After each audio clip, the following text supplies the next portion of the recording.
Dobar dan, idemo na otvaranje hostinga. Počinjemo iz foruma, idemo na WordPress. Ja obično otvaram desnim mišom, pa u novome prozoru. Vi možete kako vama više odgovara. Evo ovdje imamo free hosting, premium hosting. Moj savjet je za početak da odaberete besplatno. Ima jako puno toga. Naravno ima nekih nedostataka, ali za početak kažem je sasvim dovoljno.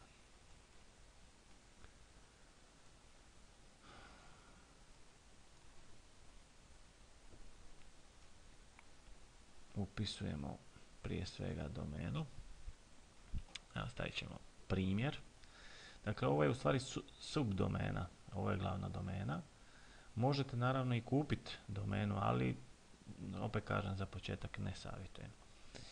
Primjer, stavit ćemo ime Mate, neku mail adresu, password, ponovo utipkamo password,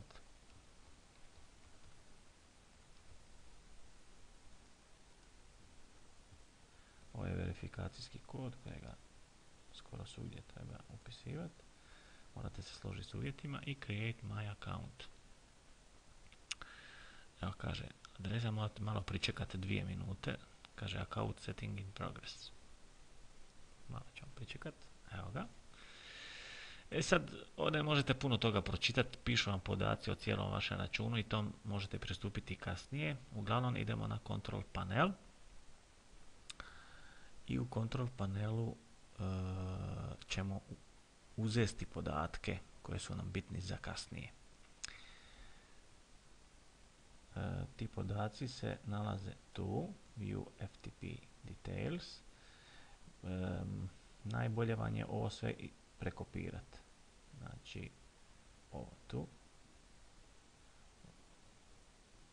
Ili evo, ćemo uzeti ovo. Copy. Otvorite neki mali notepad folder i samo to iskopirajte. Zatim idemo nazad na control panel i idemo dole do MySQL databaza. Ovo je vrlo važno. Tu ćemo kreirati databazu. Tu možete upisati bilo šta. Evo recimo primjer 1. Evo stavit ćemo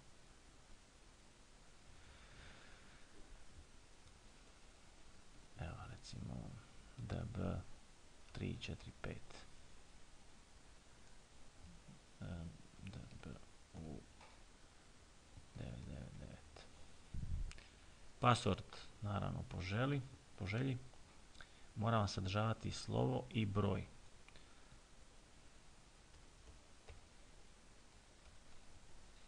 I ponovite.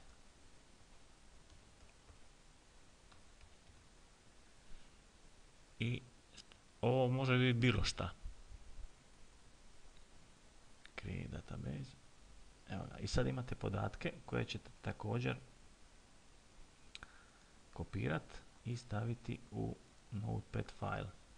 Ovi podaci će vam kasnije trebati, zato vam kažem, iako imate pristup uvijek preko tog cPanela, najbolje vam je to ipak negdje sa strane ostaviti. Eto, toliko za sada.